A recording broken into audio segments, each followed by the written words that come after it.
determined solely by us humans, sex is a very good part of human life. We live our lives in a great deal of hypocrisy, telling our children to do one thing while we do something else. The quest for control. We all would love it if our lives were a bit more controllable. Discussions within the Christian community about these questions will be primary for the survival of the Christian community.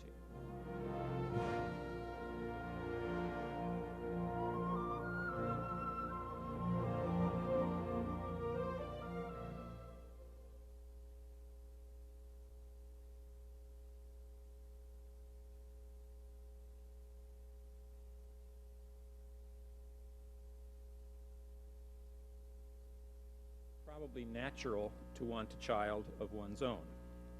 Is it also good? Perhaps if it is truly natural, in accord with our created nature, it must also be good. But the seemingly innocent desire to have a child of one's own, combined with the high-tech possibilities of modern medicine and the ever-present pursuit of commercial gain, has fashioned a world in which we regularly create moral conundrums that are beyond our ability not only to solve, but even really to name. The things that we're willing to do tell a story about the point of having children and how we understand that point in our culture.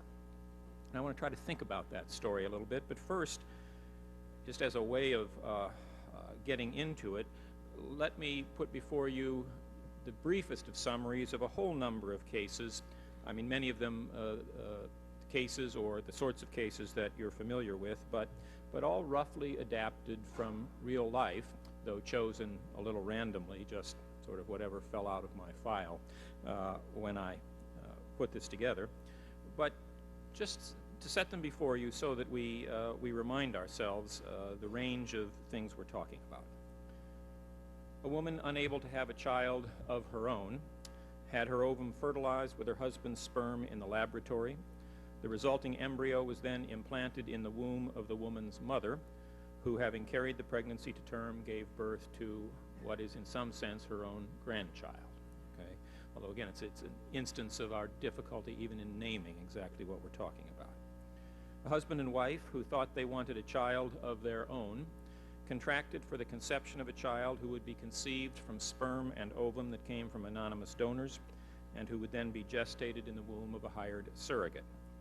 Shortly before the child was born, the husband and wife who had wanted this child divorced, and a trial judge felt compelled to rule that the baby girl actually had no legal parents at all.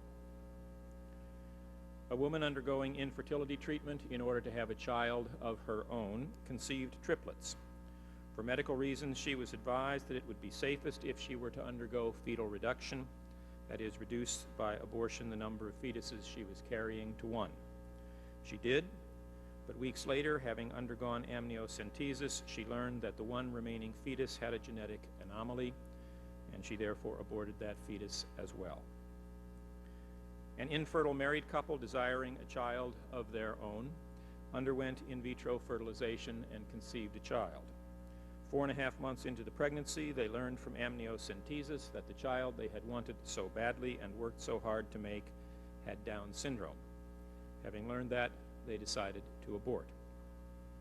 An infertile married couple sought in vitro fertilization in hopes of producing a child of their own. Before undergoing the procedure, the couple signed an agreement saying that the resulting embryos could not be used without the consent of both parties, and that should they divorce, ownership of the embryos would be decided either in a property settlement or through a court decision. 9 attempts to implant embryos fertilized in the laboratory failed to result in a pregnancy that could be carried to term. 4 embryos were implanted in a surrogate, the woman's older sister, but that procedure also failed. Shortly thereafter, the couple divorced, and the woman sought a court order giving her sole custody of the embryos so that she could try again to have a child of her own. Given the prior agreement the couple had made, the court ruled that the woman could not do this without the consent of her former husband. A young woman about to undergo chemotherapy for leukemia, but hoping nevertheless someday to have a child of her own, had her ova harvested and fertilized with donor sperm before her chemotherapy, and the resulting embryos frozen. After she died of leukemia at age 28, her parents sought a surrogate who would agree to gestate the embryos.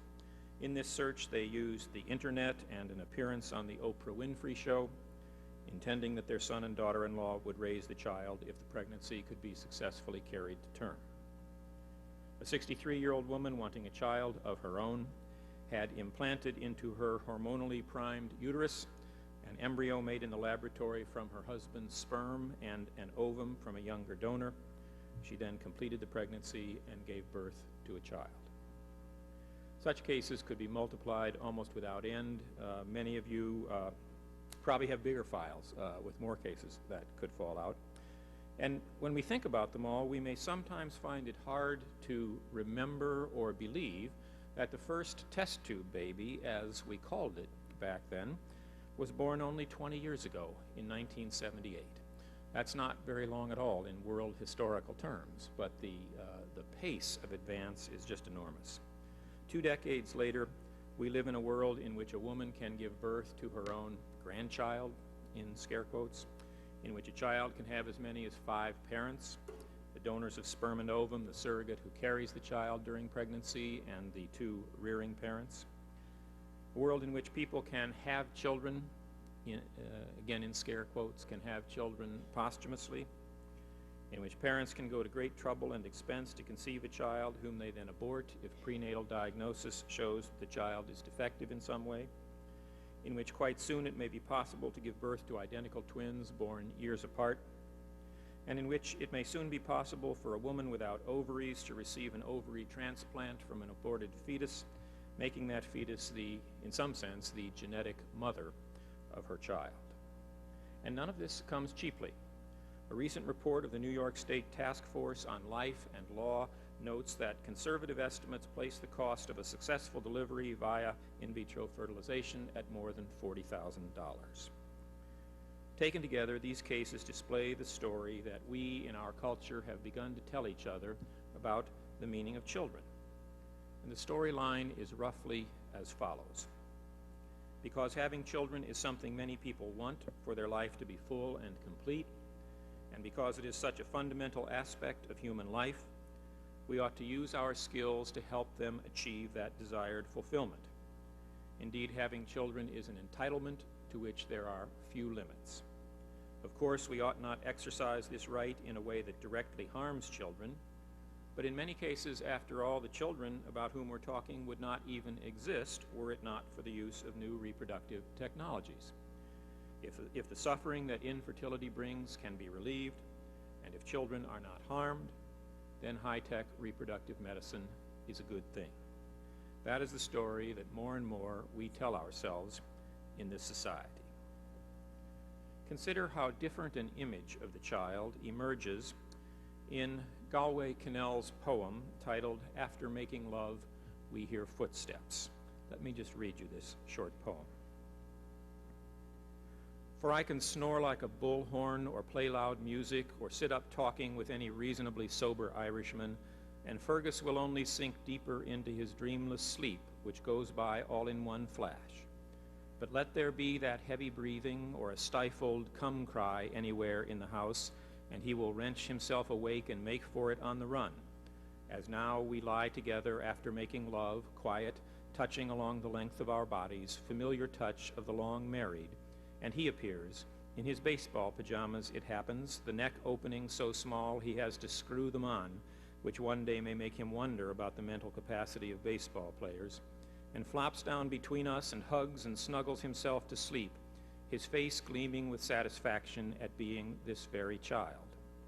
In the half-darkness, we look at each other and smile and touch arms across his little, startlingly muscled body, this one whom habit of memory propels to the ground of his making, sleeper only the mortal sounds can sing awake. This blessing love gives again into our arms. What makes that, the child as a blessing that love gives again into our arms, what makes that a better image, as I think it is, than the one emerging from the examples with which I began? What story of the meaning of a child underlies this image? One way to think about such questions is to reflect upon the desire to have a child of one's own. This desire, which is simultaneously quite natural and problematic, needs some examination, and that's what I want to give it. Christians also have stories that they tell, regularly teach to our children. For example, the story of an infertile woman who deeply desired a child of her own, story of how her wish was granted and what she then did. It is the story of Hannah, her husband Elkanah, and their son Samuel.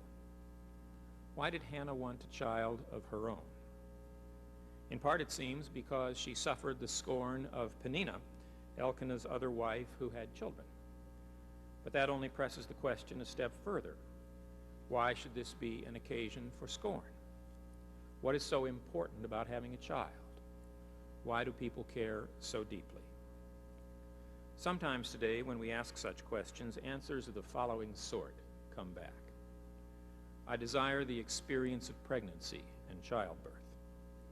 I want the experience of child rearing. Having a child is an important part of defining who I am.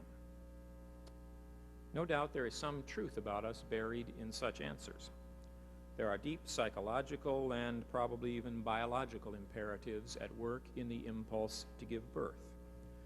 But such answers, which make of the child a means of meeting our needs, cannot be entirely satisfactory. To think that way is already to begin to think of children as products made to satisfy some of our desires. And of course, if and when the product turns out not really to satisfy us, as almost always happens, we may be hard-pressed to muster the kind of unconditional love children require if they are to flourish. That nevertheless we do often learn to love our children unconditionally suggests that the experience of child rearing teaches us about something more important than our own identity. There are, though, deeper and better reasons for having children.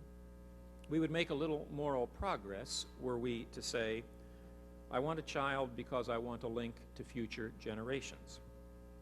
Surely in the story, in some way, that is part of Hannah's desire. In her world, the link between the generations may have had, almost surely did have, greater economic importance than it now does, but even in our world, it is of considerable human significance. We are not angels or free spirits who can choose to be whatever we wish. We are embodied creatures located in a particular time and place. And in part, at least, it is lines of kinship and descent that identify us, even though we never choose our particular location. To learn to affirm and give thanks for our place in the world is part of growing up, and more important, part of learning how to receive the mysterious gift of life.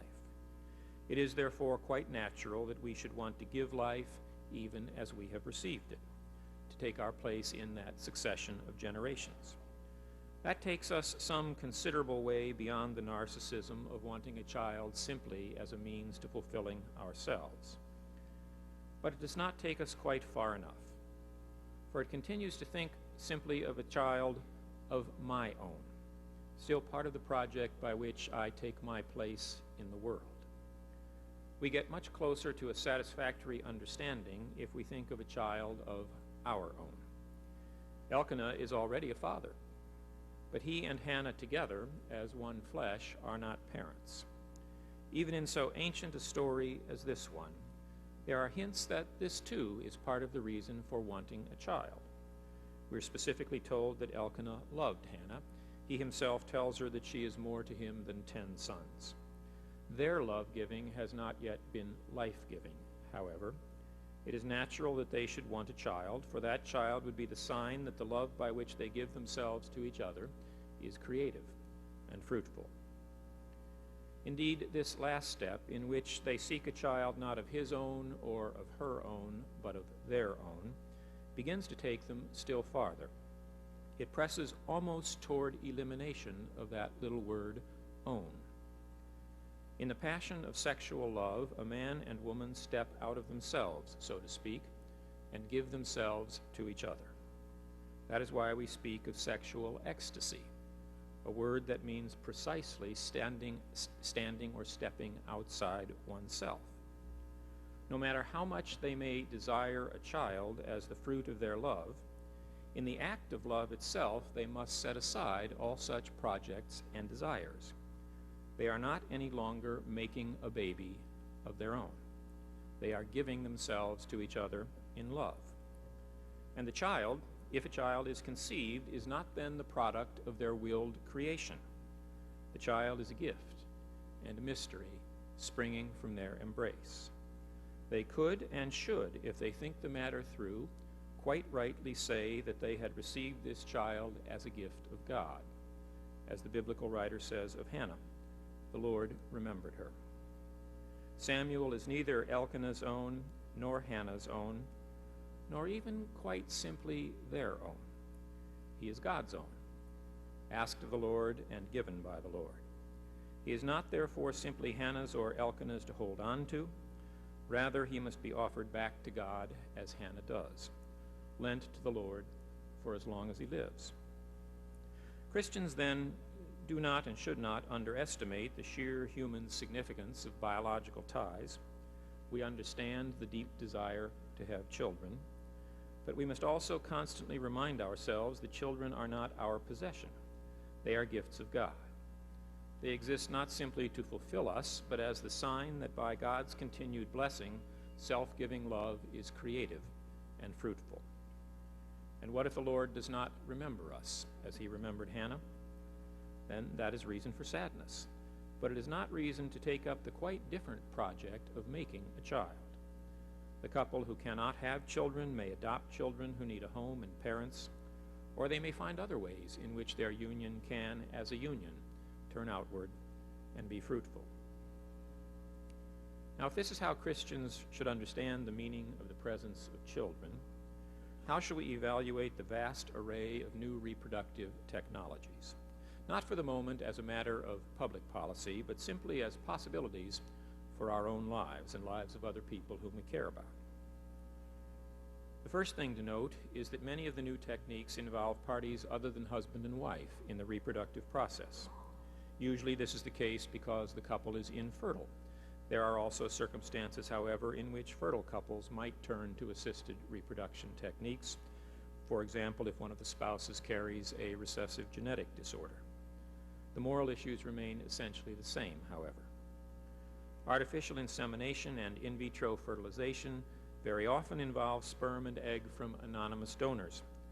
And there's an irony here that we should not ignore. If what infertile couples want is a child of their own, in the genetic or biological sense, techniques using donated gametes will not provide it. They are, in a sense, deceiving themselves. In the name of having a child of their own, they fail, in fact, to honor the importance of biological connection, of kinship and descent. Imagine a case in which a married couple seeks donor insemination because of the husband's infertility. Someone might say, of course, that the child whom they produce is at least genetically related to the mother. It is her own, even if it is not also his own in quite the same sense. And for Christians, that ought to be exactly the cause for worry. The child is to be theirs, not hers or his. The deliberate and willed asymmetry of relation, so unlike the mutual asymmetry that exists in adoption, is precisely the problem. This child is no longer the fruit of their one-flesh union. Its genetic connection to the mother, or the opportunity it provides for her to experience pregnancy and childbirth, are her individual projects. Even if her husband also desires that connection and wants her to have the experience, he shares this project only in thought, not in the body. The child cannot be the fruit of an embrace in which husband and wife step outside themselves, their aims and their projects, and receive a child as a gift, as a sign that the Lord has remembered them. If we imagine the opposite sort of case, in which the ovum rather than the sperm is donated, or in which the child is gestated by a surrogate, the same concerns will be in play. In addition, however, something disturbing happens to the relation of mother and child. Fatherhood, paternity, has always been a somewhat detached and intellectualized relation during pregnancy. Paternity is not obvious. It can be disputed. Fathers must think themselves into relation with the child in the womb. Not so with maternity. A pregnant woman need not think herself into relation with the child. She experiences that bond constantly. But once more than one mother, genetic and gestational, has become part of the process, maternity also becomes a disputable fact, and we have the court cases all around us to prove it. Moreover, Christian spouses who set foot on what was not very long ago a back road, but has now become an interstate highway of assisted reproduction, should know how difficult it may be to find an exit ramp once they have begun this journey. They are not really seeking, in most cases, to correct a medical problem, but to bypass it. To bypass it in order to satisfy a deep and very important desire to have a child.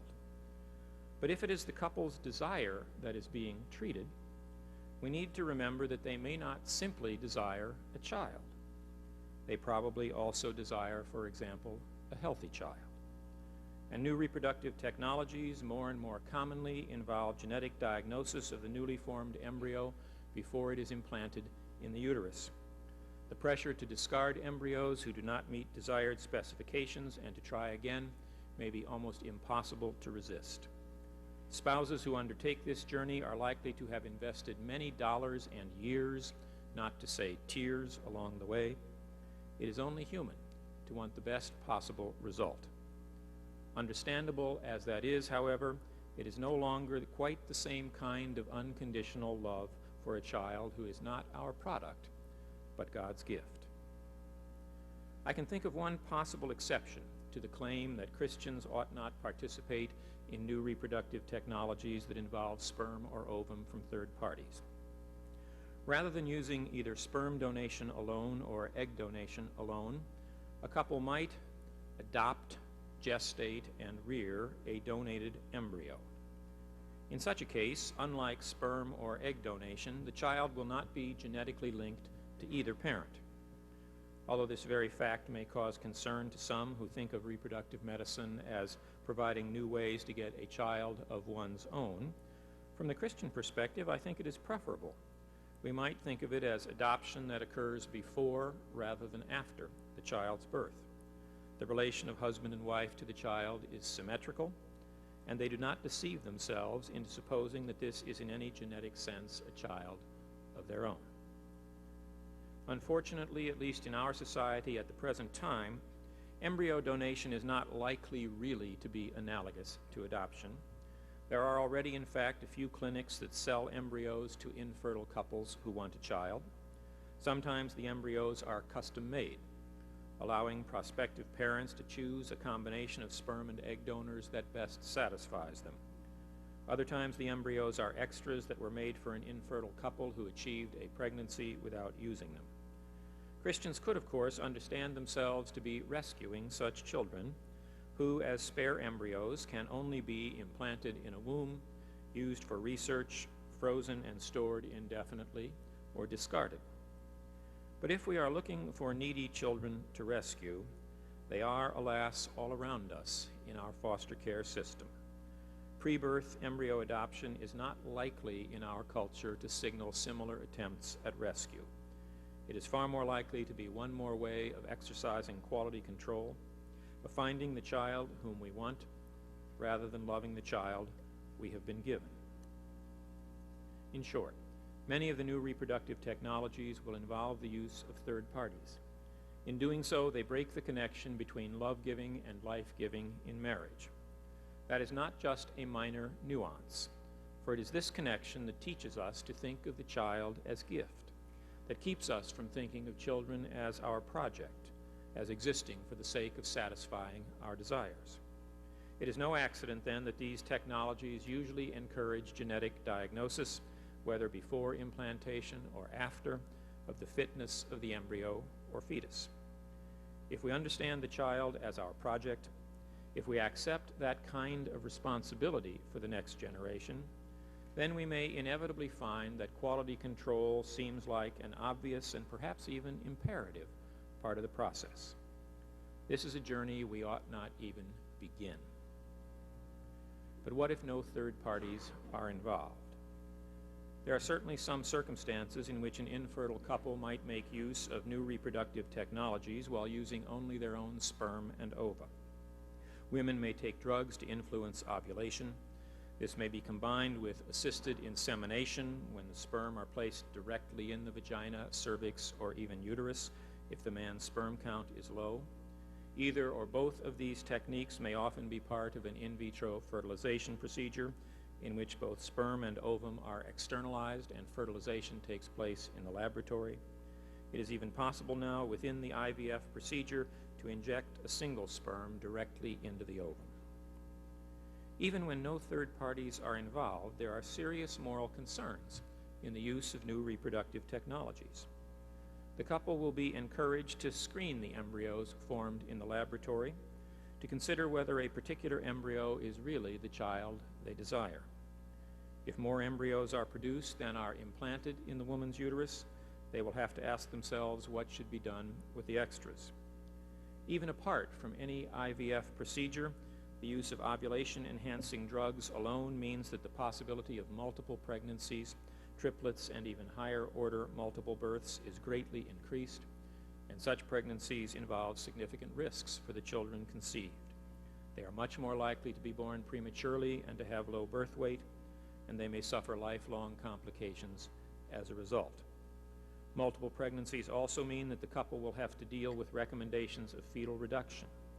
In general, and even entirely apart from the use of donated sperm or eggs, it becomes increasingly difficult to think of the child as a gift and not a product. These are simply some of the hazards of the road they are traveling.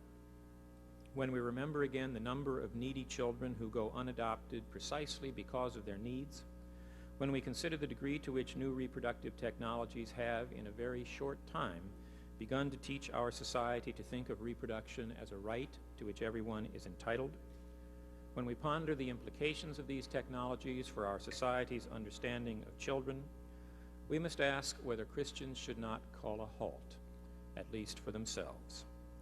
We do not have a story that teaches us to think of children as our entitlement or our possession. Indeed, the story that we tell goes even beyond that of Hannah, Elkanah, and Samuel. For knowing as we do that God has already provided the child, we can free ourselves of the feverish need to have a child of our own, whatever the cost. Perhaps the greatest service we can perform for our own children and for the world into which they will be born is to live in such a way that we remind ourselves and others that each child is indeed not our product, our project, or our possession, but a blessing that love gives again into our arms. Thank you very much.